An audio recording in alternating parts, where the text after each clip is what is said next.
We will now take a real challenging problem which is based on binomial coefficients.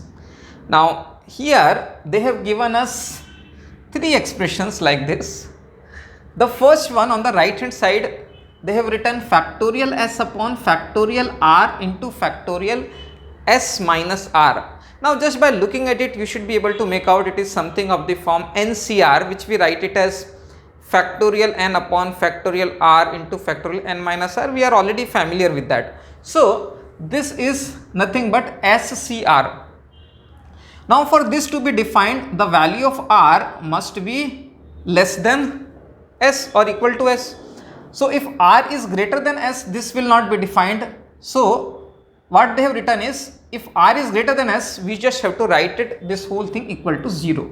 Okay, so this is nothing but SCR, we need not to worry about it. Now coming on to this one, they have written as GMN, which is another function of two positive integer. They have written m and n are the positive integer. So this is the function of m and n, and that is equated as the summation from p going from 0 to m plus n. In the numerator, they have written f of m n p. Now this f of m n p is another function, okay, which they have defined it over here, f of m n p upon n plus p cp. Okay, now again they have said f of m n p is summation I is going from 0 to p. This is mci n plus I cp, m plus n c p plus p minus I.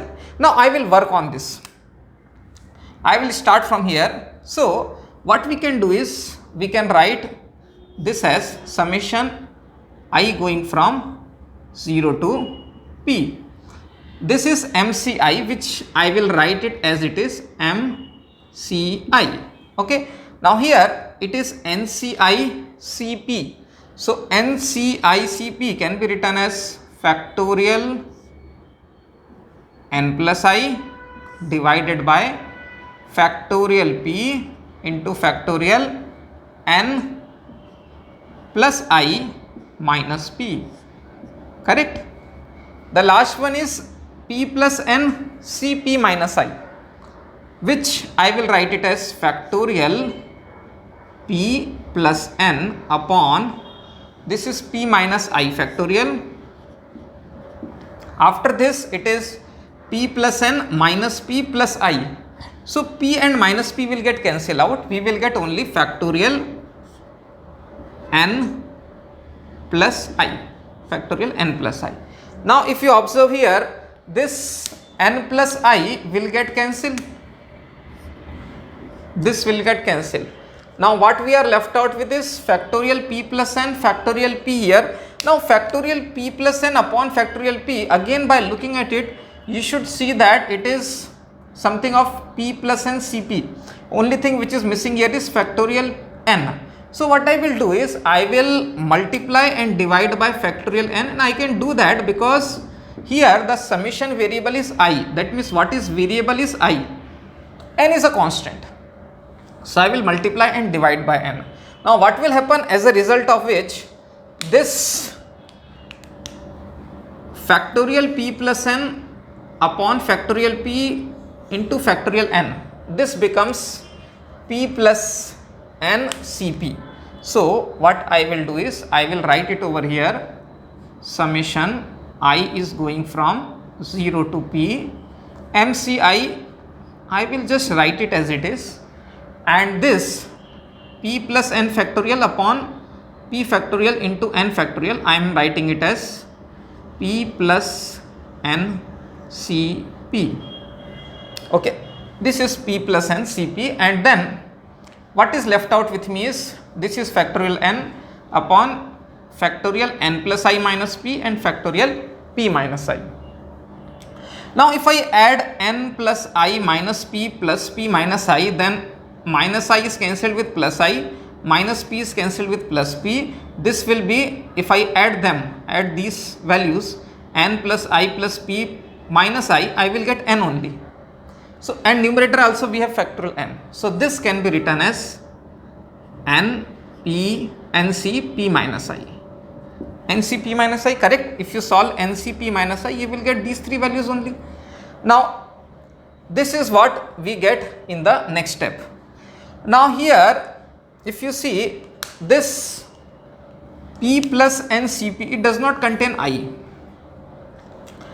because our I is the variable only. So P and N are constant. So that also I will take it outside the summation variable. So I will take it as P plus NCP. Then we have sigma MCI into NCP minus I, where I is going from 0 to P. Now, if you look here, this M and N both are constant, and if you add I and P minus I, this lower values, they are also, some of them will be a constant. I plus P minus I will be P only.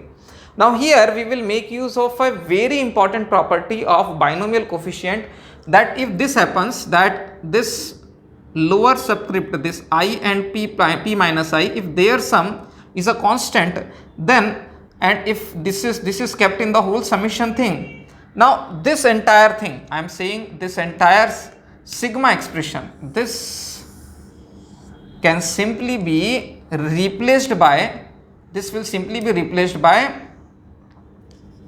M plus N. So I will add these two values, and then this is I plus P minus I. So I and minus I gets cancelled out, I will get CP. Okay, and one more thing which is written over here is P plus N CP.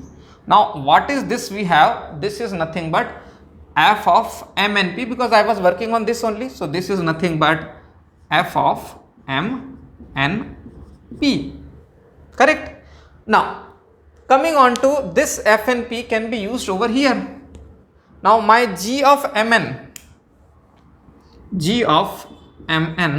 this function is defined by sigma p going from 0 to m plus n. Here p is going from 0 to m plus n. Now this is f of m and p, which I can simply write it from here.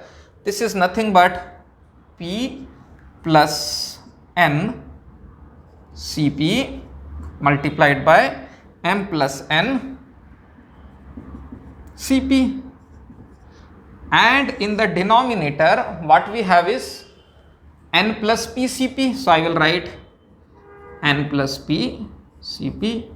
Now if you see here, numerator and denominator both have n plus p Cp. This is also m plus n P plus n Cp, this is also P plus n Cp. So this, both the values will get cancelled out. So what we are asked in all the four options are in terms of GMN. So finally we got GMN.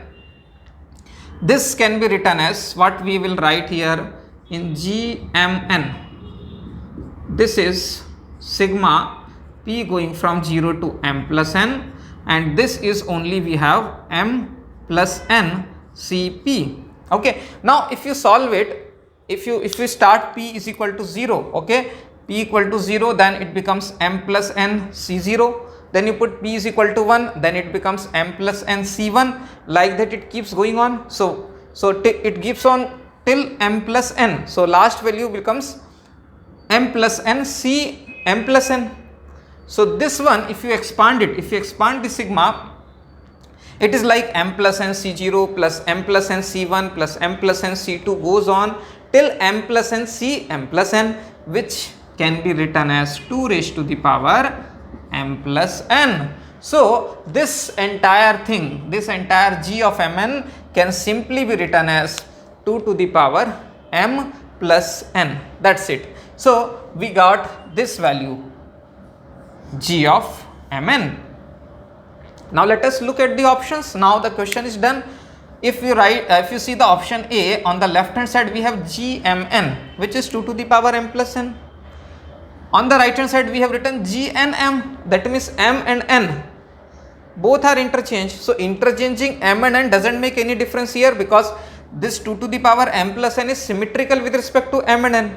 So if I write m in place of n and n in place of m, it is still 2 to the power m plus n. So ultimately it is the same value. So our option A will be the right answer. Okay, so option A is correct. Coming on to the second option, what they have written is gmn plus 1. Okay, now here if you see gmn, here n is replaced by n plus 1. So instead of n, if I write n plus 1, what is this value becomes? My this expression becomes 2 raised to the power m plus, instead of n I will write n plus 1. So this is 2 to the power m plus n plus 1. What is the right hand side? Right hand side is m plus 1 n. Okay, so that doesn't make any difference, because as I said, this expression is symmetrical with respect to m and n. So writing instead of n plus 1, now I have written here m plus 1. So this becomes 2 to the power m plus 1 plus n, which are same values. Actually, whether I write 2 to the power m plus n plus 1 or 2 to the power m plus 1 plus n, it is ultimately the same thing. So option B is also correct. Now third option is g2m to n. Okay, g2m to n means if I write it as